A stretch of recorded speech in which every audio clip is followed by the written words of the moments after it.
You wonder why some people like to tear other movies down.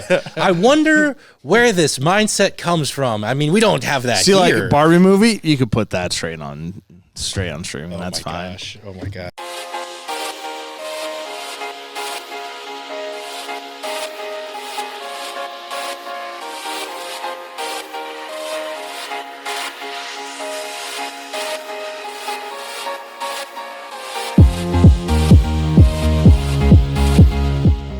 Hello, welcome to another edition of Popcorn Bucket List. And, I very rarely like to make guarantees because I never want to jinx myself. I guarantee you this episode will last longer than Conor McGregor in his last fight. Oh!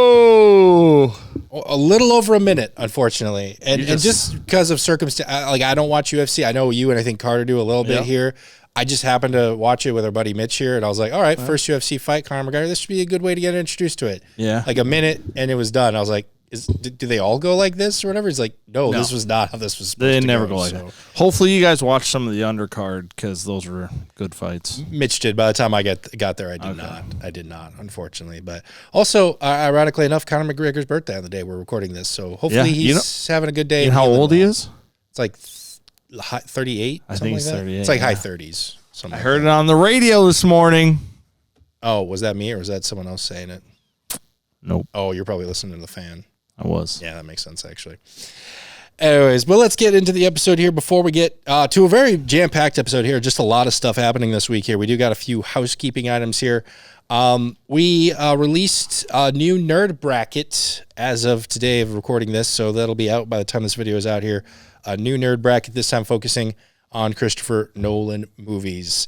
This was a pretty fun one because, we've done these last few nerd brackets with like 60 some movies. We didn't try to have a lot of tricks or anything. We just kind of voted and moved on because there's a lot to get through. This one, there was a much smaller stockpile, so we had a few little wrinkles in this game here. And even though I came up with the wrinkles, they ended up affecting me more. That happens all the time to me. I try to make things fun, and people use it against me. So thanks for doing that, Mitch. That's what we do. So make sure you check that out right now here. That'll be on YouTube at the time of this being out here. Also, tune into the channel this Saturday. We plan to do another live stream here. I believe it's like the Masters tournament here this weekend. So we're going to host the very first ever Omni Masters. It's basically just us playing Wii golf. Very good. So, Wii. Yeah. So it's the same as golf, but we get air conditioning. Even better. It's going to be hot too. Yeah, that's kind of hot. It's kind of a premium in this day and age here. So as we look forward to this episode here, like I said, a lot to talk about here. Let's actually start things off with another edition of Popcorn Bucket News, PBN. We have some updates in the Paramount Warner Bros. Merger here. First things first, a couple weeks ago, I believe you actually brought this to my attention here. There was a little bit of resistance starting to form. La resistance. Close. That's French. But close enough. La resistance. Yeah, I guess that would do it. Yeah. June 30th, the Secretary of State, Culture, and Sport out of the United Kingdom basically announced that their organization, everything, we're going to start taking steps to intervene with the Paramount Warner Bros. Merger. Nope. And, I thought that was an interesting point here because we've been thinking about this. We've been talking about it. We really only thought about it in kind of the sense of United States theaters. Mm-hmm. That's sort of our American idealism. We don't care about the rest of the world. We don't care about the rest of the world. We don't think about the rest of the world. Yeah. But this will affect things worldwide. The rest of the world. Yeah. It does make sense there. So at first I was a little confused by that. I was wondering if they were just getting in to, be a part of it. Stick that nose in all business. Yeah. And people in the UK, they got a little bit longer noses. The nose. There's a lot of nose to stick into business there. Good for drinking tea. Is it? Is that an evolutionary thing? It is. Okay. We'll fact check that later, I'm sure. But, oh my God, I'm not going to have time to do that. So what I found interesting, though, however, as I was looking into this, is they basically had come together as a group, this part of the Secretary of State, Culture, and Sport and everything, and it was like, yeah, this might affect us worldwide. We should probably get into this. Mm-hmm. And so then the secretary out of the UK basically said that they would take steps to intervene. I couldn't really find exactly what steps those would be. I have no idea. I don't understand how any of that works. It's all made up. It's all dumb. It's all garbage. I will say, however, they did set sort of a due date of companies to sort of respond here. They said, July 6th, you have till then to respond to our demands. Ooh. In case you didn't know, July 6th was about a week ago. Yeah. A little bit more than that. About a week ago. Wow, you're just was that Logan Paul? Was that one of the Paul brothers? I don't know, but you're full of the interrupting references here today. We're not even 2 minutes into the show. This is going to be a long one. Basically, yeah, July 6th came and went, and nothing really happened. Nothing. So, I didn't hear. Yeah. Way to be on that one, Britain. Thanks. We're glad we can always count on you. Save you in 2 world wars. You can't help us in one thing. Whatever. If anyone does watch us over in UK, we're usually not this mean against you guys. This is just a special Yes, week. we are. No. Yes, I am. Okay, fine. Watch our other episodes and see whether or not, I guess. That's how you get them. That's how you get the views. That's right. Anyway, so yeah, that came and went. However, as of yesterday, Monday of this week, we got a little bit more of a coalition organized here. 12 of the United States and their attorney generals have essentially come together and talked about sort of trying to stop this deal. When we last did our update, we mentioned the California Attorney General specifically was going to really kind of look hard at this and try and potentially stop it here. So he in California, along with Arizona, Colorado, Connecticut, Massachusetts, Minnesota, represent, Nevada, New Jersey, New Mexico, New York, Oregon, and Washington State have all come together as a part of this here. So basically, what are they doing? Well, they are essentially just kind of asking nicely for Warner Brothers to just kind of take a step back, hit the brakes a little bit here, and just give them a chance to get a better look at this deal and see if what especially Paramount is claiming, if that's going to be true, if some of their concerns, is that something to be concerned about or anything like that. They're just kind of asking them to, hey, hold your fire. Well, they don't really want to hold their fire. They really want to get this done before the end of September. They've been trying to get this done for a year, probably, at least. So, like, they want to, you had a whole year to think about this and do stuff and, like, keep it moving. That's their perspective. Like, we've done all this. We've gone to the courts. We've done, everything's fine. Let's keep moving.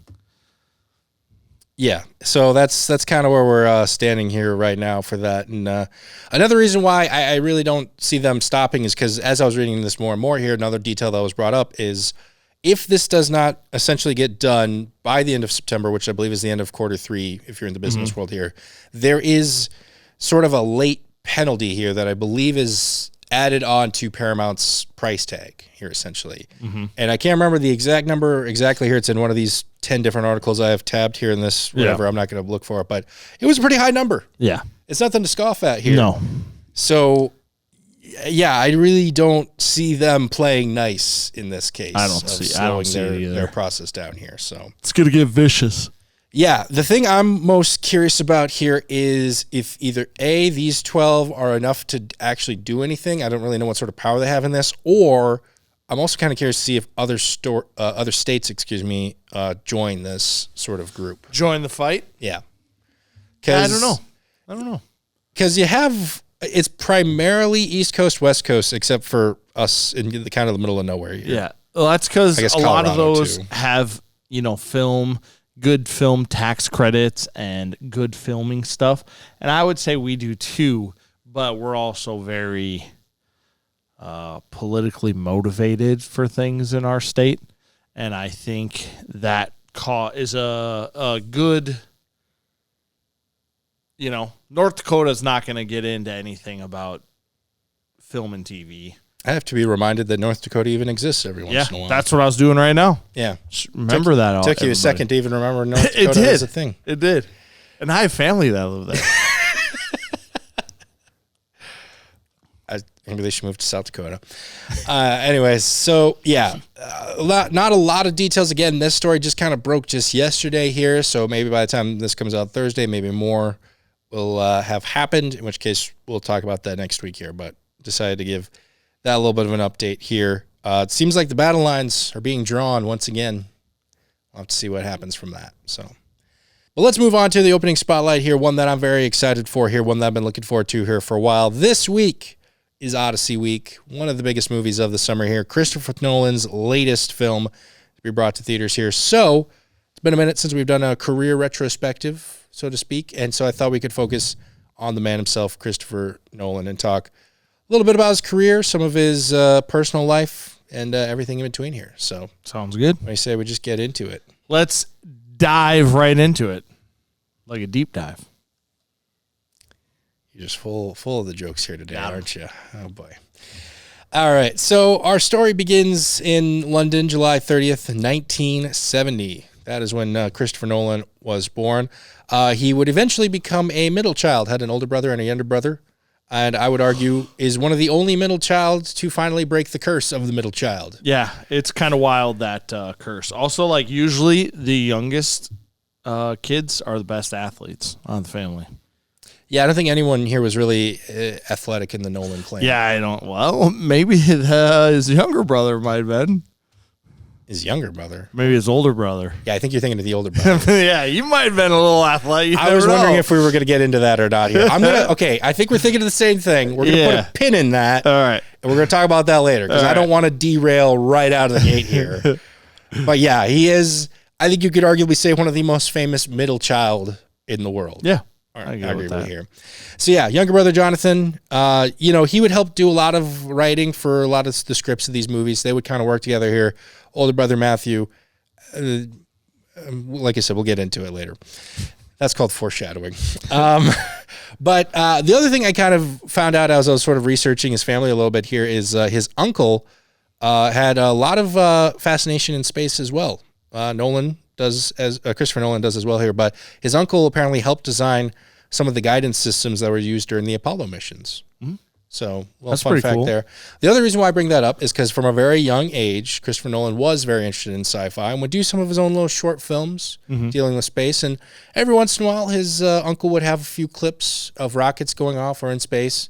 He'd get a few of those to little Christopher, and he'd kind of splice them into his own films there. That's really funny. That's actually pretty cool. It just helps to know people sometimes. It does. So, yeah, like I said, some of his big influences, I think that's important to talk about here when you're talking about a filmmaker. He points a lot to Ridley Scott, but also specifically 2001: A Space Odyssey, as well as the movie Star Wars. Fantastic movie. Yeah, I guess if you're going to follow, you're going to follow from some of the best here. Mm-hmm. I'm talking about Star Wars, not 2001. Oh, Star Wars. It's a great. It's good. I'll say it's good. Yeah. Yeah, no, I'm just saying that to get you riled up here, I guess. Yeah.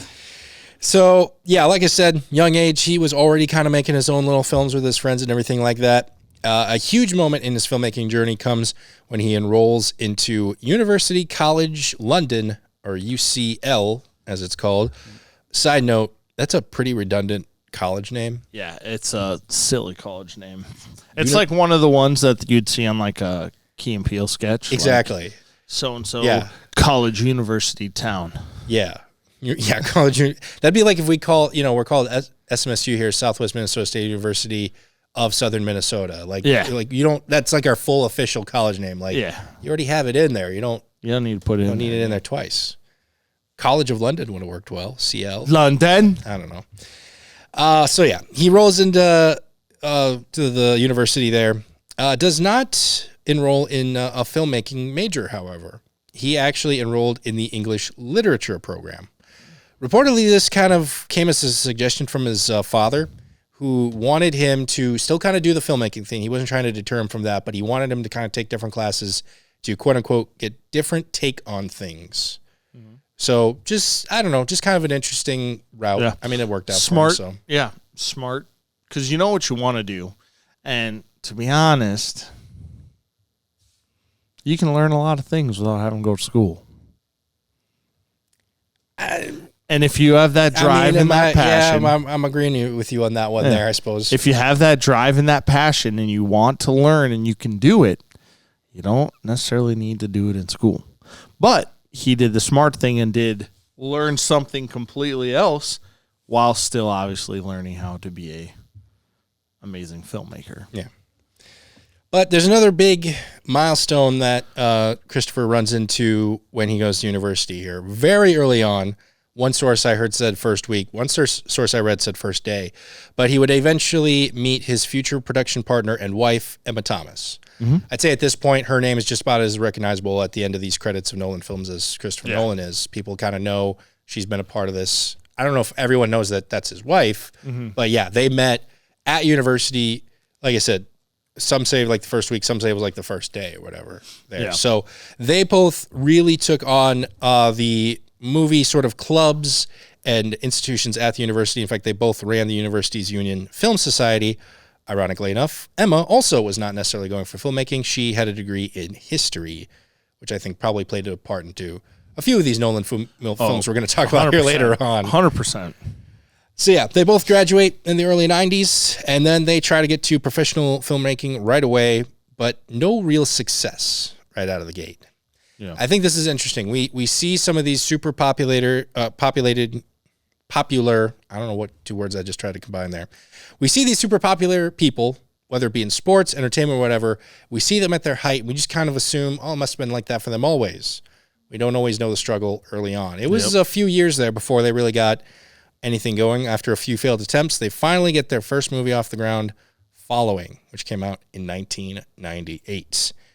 Very much inspired by Christopher Nolan's own life of unemployment, as well as the fact that his apartment reportedly was actually broken into at one point. Yeah, that's rough. And for those of you who probably don't know, Following is a lot about these guys who are unemployed who break into apartments by following people around, learning their tricks and their routines. That's the word I was looking for there. So, yeah. Schedule. Yeah, their schedule and everything like that. So, Following comes out, gets him some pretty good acclaim. Not widespread acclaim. This was a very limited release movie, but people in the industry take notice of this guy here. Yeah.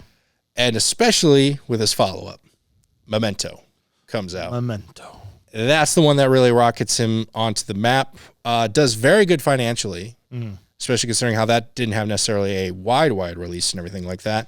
But I will also say it was around this time, kind of before Memento as well, that Nolan maybe learned a thing or two about the industry here. For one, the big lesson is don't piss off David O. Russell. Apparently, this guy's got a temper. And as I was doing my research here, I found this story. Apparently, Jude Law was originally going to be in Memento. I'm going to assume it's for the Guy Pearce role because I can kind of see him in that. Before he was going to do Memento, he was going to work on a different movie with David O. Russell. It was called like I Heart Huckabees or something like that. Yeah. And Jude Law backed out. And he wasn't the only actor to back out here. There was like some others that were kind of leaving. So reportedly around this time, David ran into Christopher at a Hollywood party. I'm doing a lot of talking here. I'm stumbling over my words. It's just one of those episodes. So yeah, he runs into Christopher Nolan and reportedly put him in a chokehold and told him, I'm trying to find the quote here. David told Nolan to show some, quote, artistic solidarity, end quote.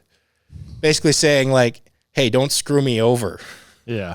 Or I'll put you in a chokehold, I guess. It's just Nolan's such a dapper, quiet guy. Yeah, I can't picture anyone being violent against him or him being violent against anyone or whatever. Yeah.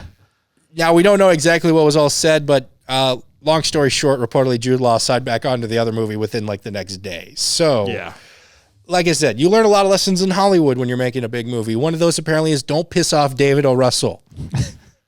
Just don't do it. Even if it's not your fault. I think Nolan was talking to Jude Law and wanted him to be on or whatever, and that's why he left, but I don't know exactly. So, yeah. Anyways, all said and done, Memento was great. I Heart Huckabees went on to be one of David O. Russell's worst movies ever. He claims that and was one of his financial failures. So I think we all know who won in the end there. Yep. There's a few that are going to be like that. So, yeah. Now he's on the map. And he gets attached to direct the Insomnia movie. This is a remake of like a Norwegian film that came out like 5 years before it or whatever. Yeah. And this is pretty much the only like non-original script from Nolan that he directs. And you can kind of feel that. Out of all his movies, this is the one that feels the most out of place. Still great, if I'm going to be honest here. Still really, really good. But the reason why he gets attached to this is because another famous director, Steven Soderbergh, he told Warner Brothers, hey, you should get this kid. Try this guy. Yeah, try him out. And a lot of times, like, people don't understand. A lot of times, like, Warner Brothers probably has 20 to 30 directors in their back pocket for if something weird comes up or something comes up, they can say, hey, I want you for this project. Like, that is how sometimes it happens in Hollywood. It's sometimes like a backup quarterback who's on the sidelines. You know, he's sitting there, he's waiting, he's just keeping himself fresh, for that moment to step up, let the coach put me in, coach, that sort of thing or whatever here. So, yeah, like I said, one of the outliers in Nolan's repertoire or filmography or whatever, but still really, really good. Mm-hmm. And again, now he's kind of in good with Warner Brothers here, which I think is an important point here. Because I believe that made him a little bit of money. Yeah, pretty much all of his movies have been financially successful up to this point here. He's not had a dud. He's 3 for 3, both financially and critically here. So that's easy huge. to do. That's huge. That's not easy to do. So what's going to be his next project, you may be wondering? Well, around this time, Nolan is writing a script for a Howard Hughes biopic. However, he ends up scrapping the project because, do you remember who else was doing a Howard Hughes movie around that time? Our boy. Which boy? It's a David Hughes? No. It was no. It would have been funny if it was It would have been funny if it was David O. Russell. No. Or David O. Russell, yeah. No, it was that would have been hilarious if it was. No, Scorsese, remember, was doing The Aviator with Leonardo DiCaprio around the same time. Oh. So remember, he's still young, he's still the rookie. Yeah. If you're making a script and you find out Martin Scorsese, 30 years into his career with Leonardo DiCaprio is making the same movie here, I'd back out too. Yeah. I'd back out too. So, yeah, that doesn't come to fruition here, but we still got a pretty good Scorsese movie out of it too. Yeah. Here's the interesting part. All right, still looking for his next project.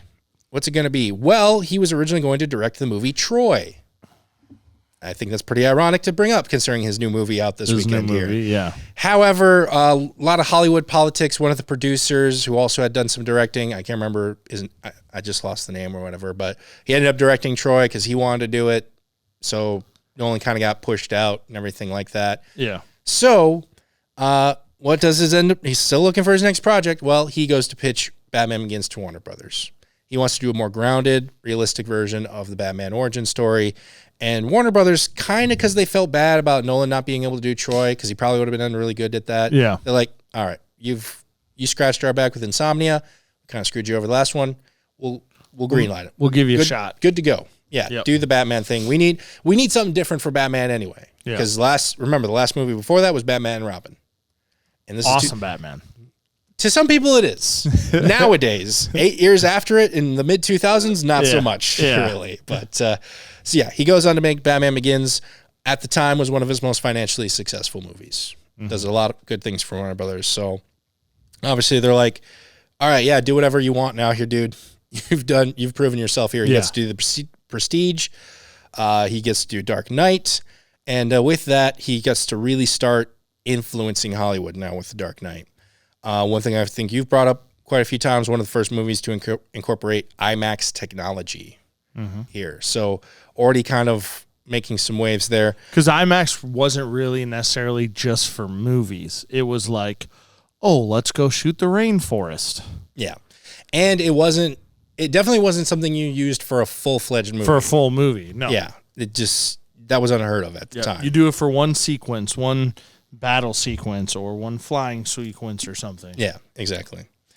So, like I said, makes a lot of waves in Hollywood here. You jump to the Academy Awards. You can also argue he influenced that as well because The Dark Knight doesn't get Best Picture nomination.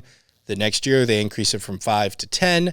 Some people have joked that it's the Dark Knight rule, is what they called it here. So, but as we mentioned before here, one of his bigger influences was a lot of sci-fi, a lot of space travel here. But we haven't seen that from him yet until 2014's Interstellar.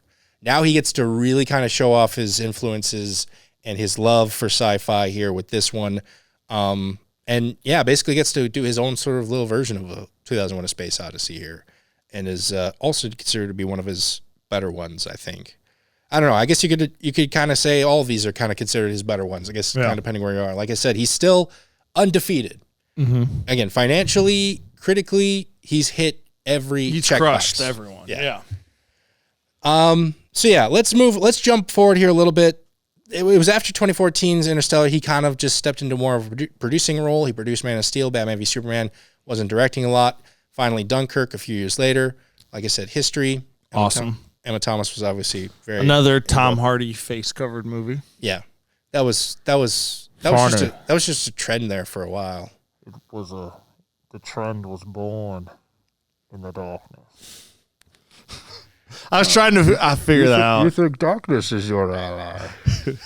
Anyways. Hello, welcome to another edition of Nerd Bracket. Let's move on to the next matchup. The 5th seed Inception versus the 12 seed Tenet. Are we all choosing Inception on this one here? Okay, we got 2 votes for Inception. All right, so we have 1 vote for Tenet. Did you not like Inception? I haven't seen it. Okay. Cut that. So this is going to be a weird argument. The fact that you can spell Tenet forward and backwards.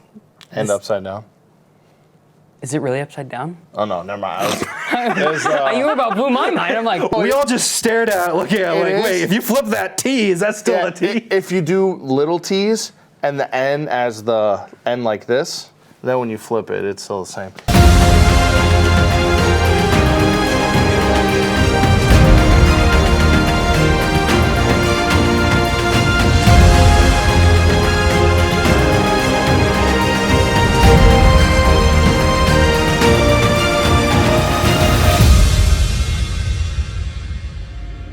But let's jump on to Oppenheimer here. There's a few things I feel like we got to talk about here.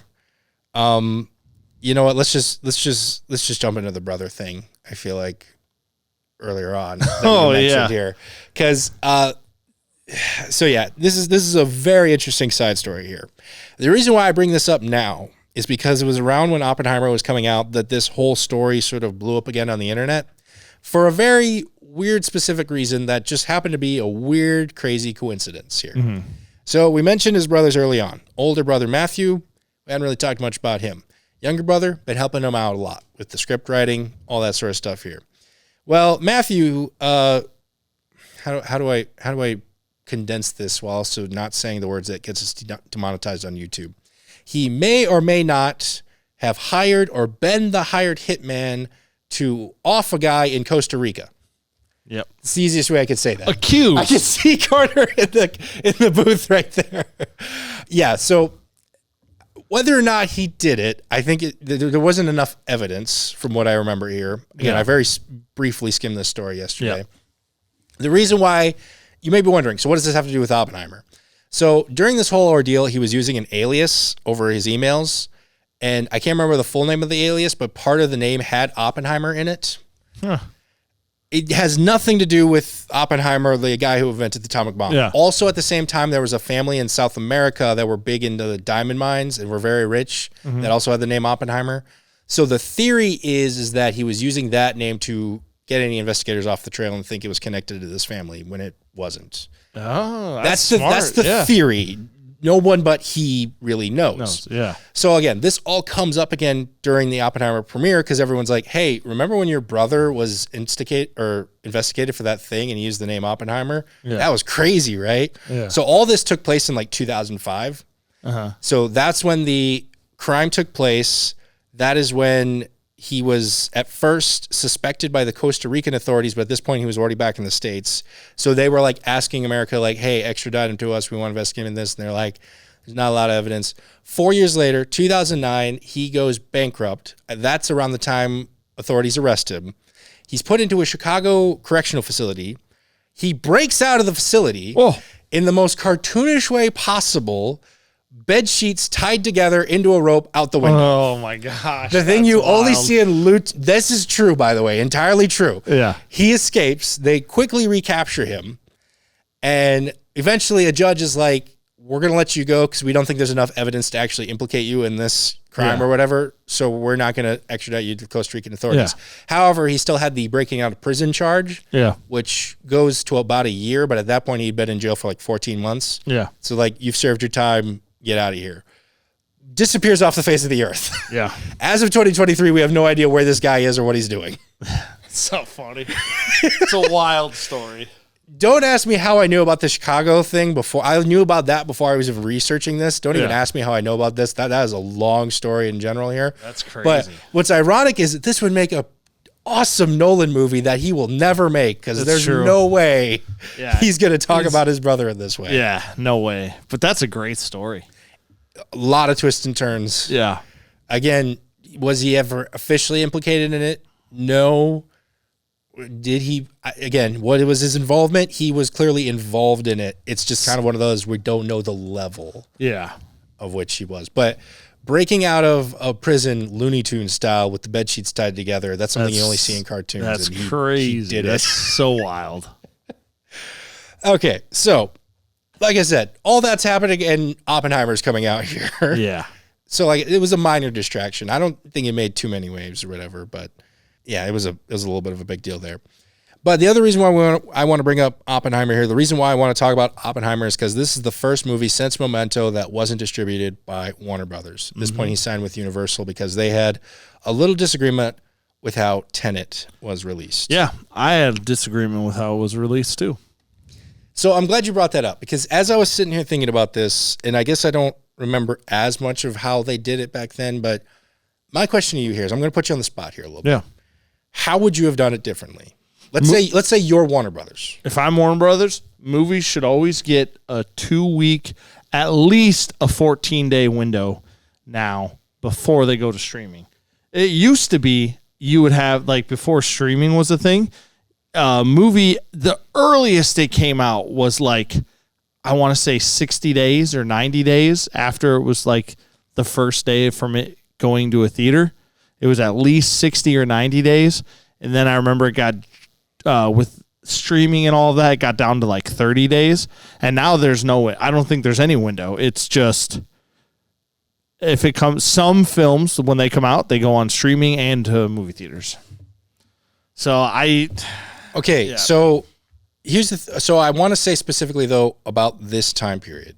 This is September of 2020. Like 2020, yeah. So from what I remember, what they did do and what he kind of specifically didn't like was the fact that they were doing a side-by-side release with theaters and they were going to HBO Max. At least 14 days. Okay. Minimum. But COVID.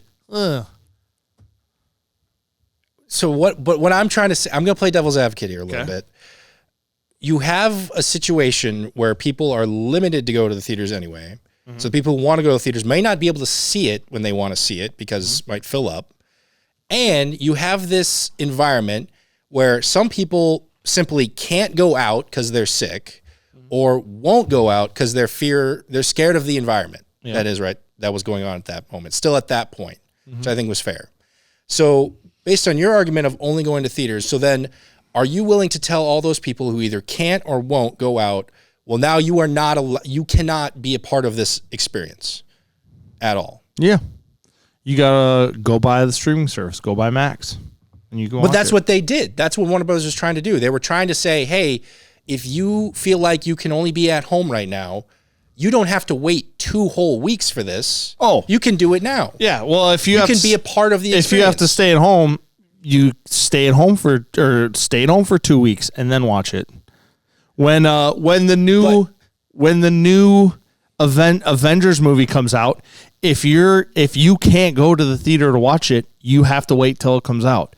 It shouldn't be the same thing with COVID. It doesn't matter what else is going on. If you can't go to watch it at the theater, then you have to wait. But what I'm saying is that fair to those who just absolutely can't be a part of the experience at all? The theater experience obviously is better. Mm-hmm. Some people just cannot experience that in general. Yeah. So they have to wait 2 weeks to be a part of the conversation. 2 weeks, by the way, is when the conversation is over. So now you've been forcibly kicked out of the party and now you can't even talk to your friends about the party at all?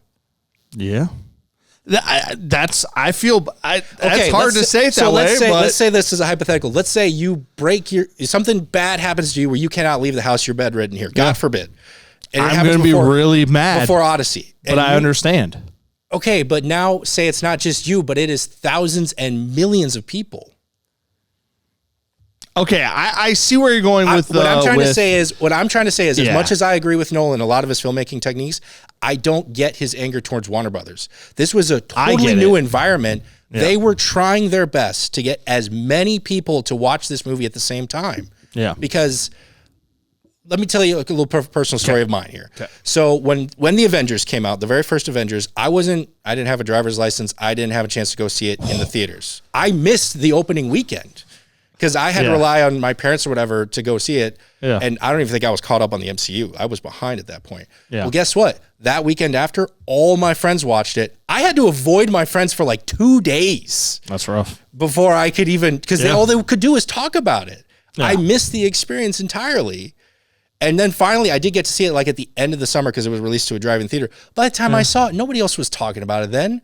I couldn't be a part of the conversation. I was left out of it to no problem of my own, no issue of my own. And now I couldn't be a part of the full experience with my friends. Yeah. So I think what Warner Bros. Was trying to do was they were trying to at the very least say like, hey, look, not everybody can be a part of this, but we can all sort of be a part of this to the most we can be. Yeah. So I don't get where, I mean, yes. I agree with that to an extent. Yeah. The only reason I'm giving it any leeway is because it happened right when COVID was happening. That's the only reason. Like a personal example for myself. 2 weeks ago, they had the special Mewtwo at Times Square. I didn't get to go to that. I didn't get invited. But you know what? It's super cool for everybody else. Am I upset?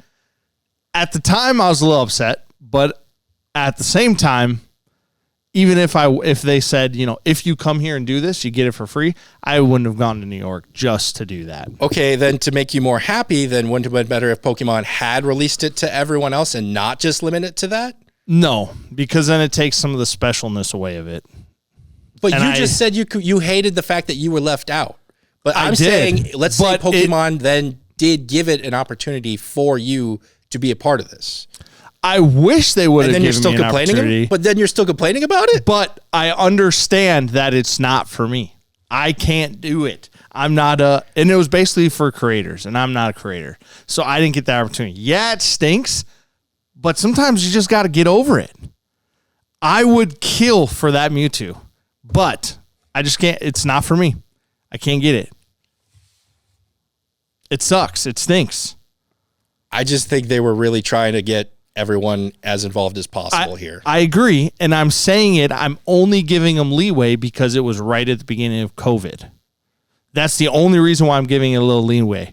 But nowadays, I can't stand if it's a movie for the theater and for streaming, you give it a 2-week theater window or just put it out on streaming. That's my...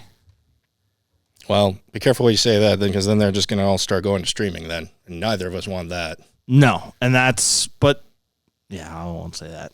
Yeah, say it a few more times. It's like Bloody Mary. You say it 3 times and all of a sudden it happens. I can't stand, like, to me, if you make a movie for streaming, you're making a digital, you're making a short, you're making a YouTube video.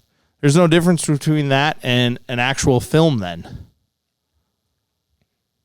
Well, I don't know if I agree with that entirely here, but I don't know. I figured we could have that little discussion here, but well, let me give you this, and then we can move on. If you wait, did you ever watch Obsession? Yeah.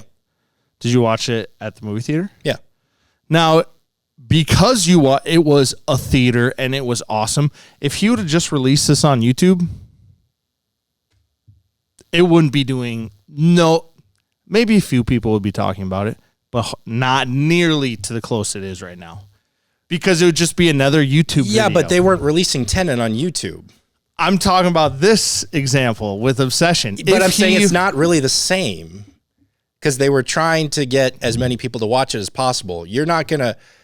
YouTube is such a niche market with so many people who just do their own individual things. You're not going to get a popularity thing out of YouTube. So yeah, but I would say YouTube is just as popular as Netflix.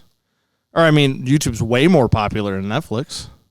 In the viewers, yes. In what they're watching, no. Usually with Netflix, it's kind of like you pick or choose one thing every 2 weeks. Yeah, I agree with that. Like that. But when I watch YouTube or when I watch Netflix or HBO, there's no difference in my head. There's no difference of this is high quality cinema or this is just TV slop.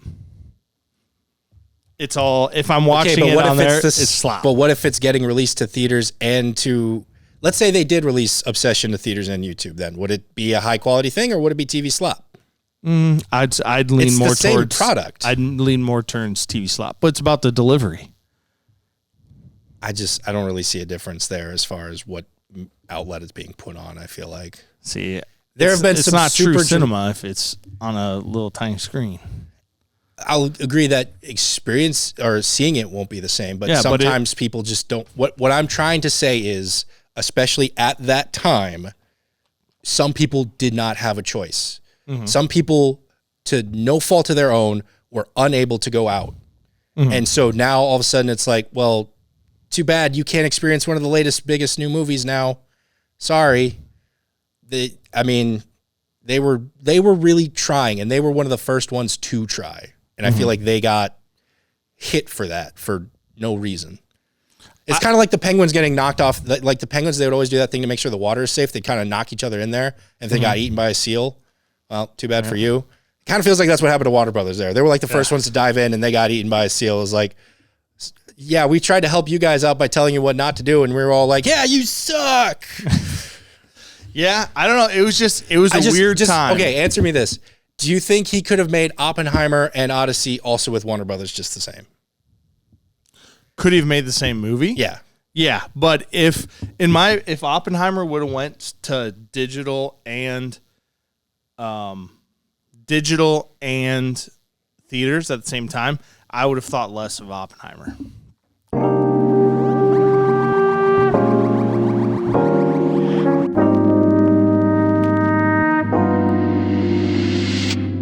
I don't know what my blood pressure was before this episode, but it's higher now. I probably need to go to a doctor. So yeah, let's wrap up here a little bit. Overall, the last thing I want to point out here is he's a pretty private guy. Something else I found here as I was kind of looking. Yeah, I kind of respect that too, actually. Reportedly, from what I've read here, he doesn't even own a smartphone. Awesome. I kind of am jealous of that.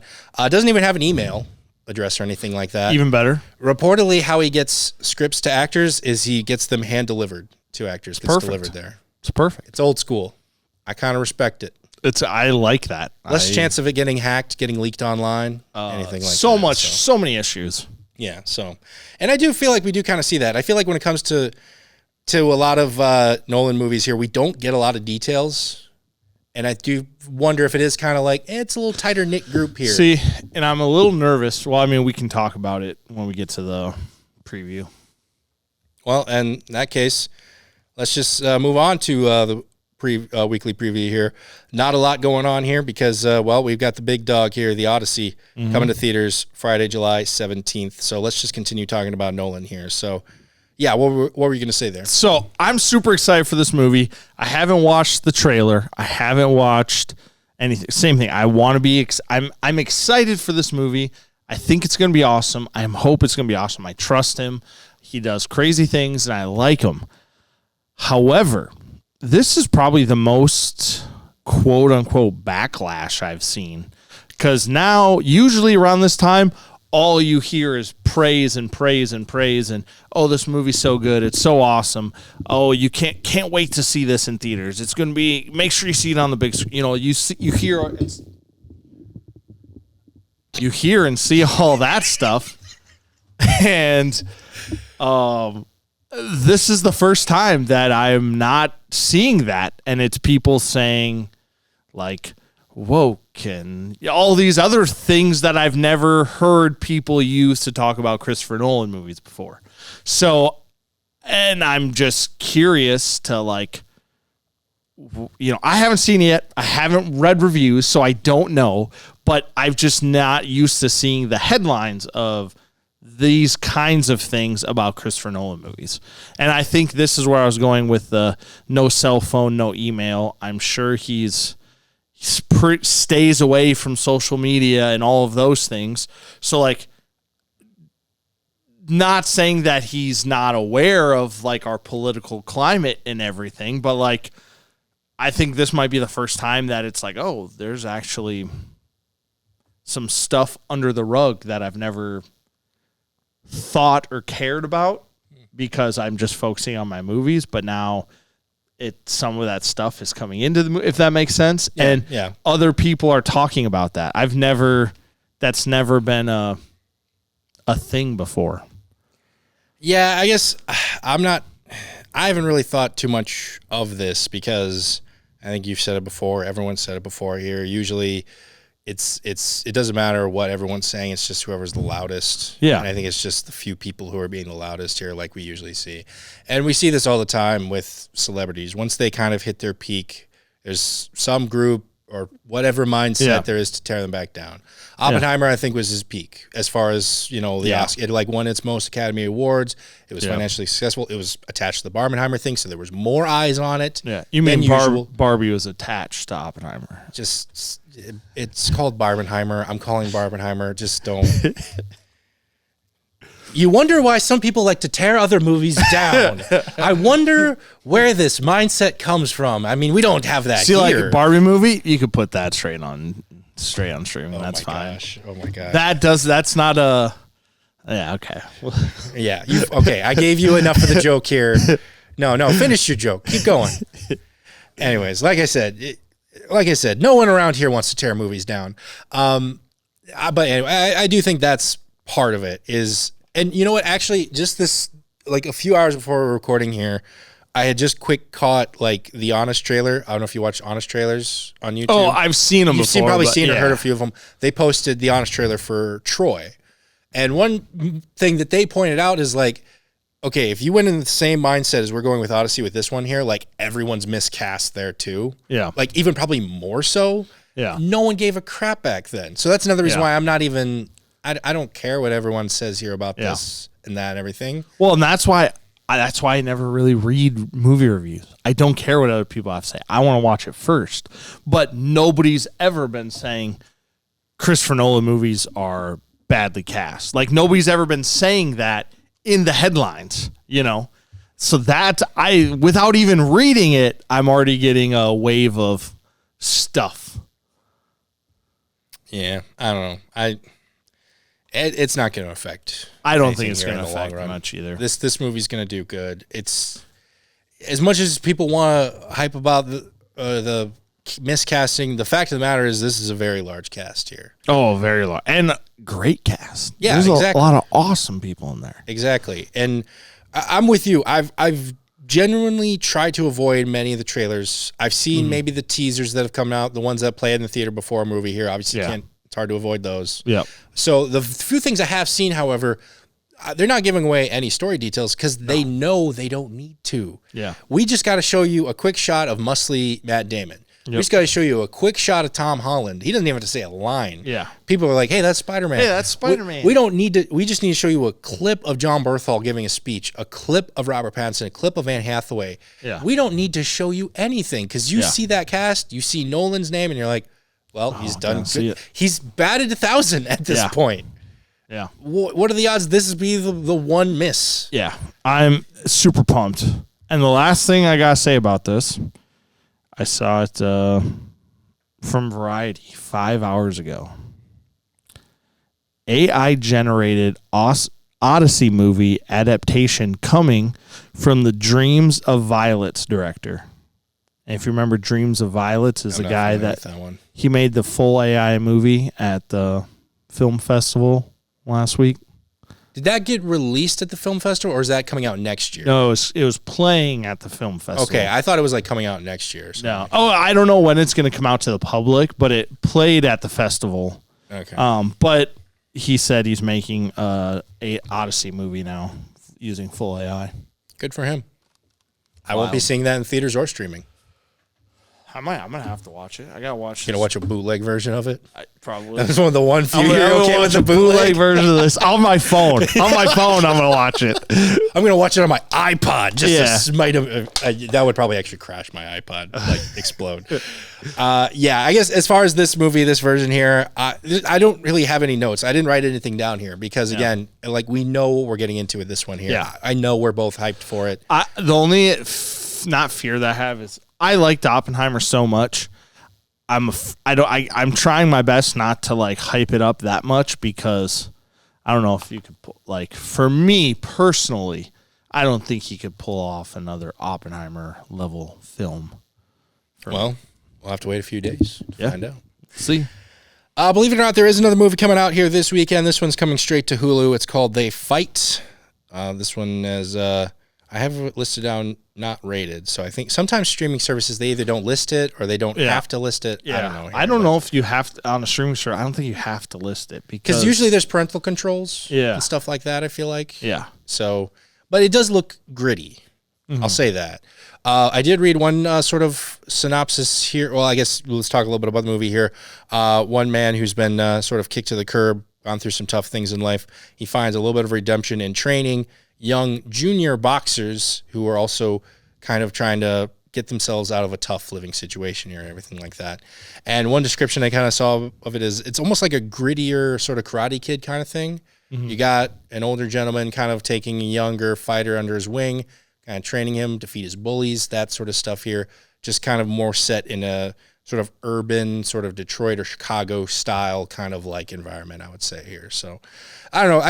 Again, we've seen this sort of premise before, just a little bit different setting, a little bit different characters, you know, a little bit more boxing. Yeah, a little bit more boxing.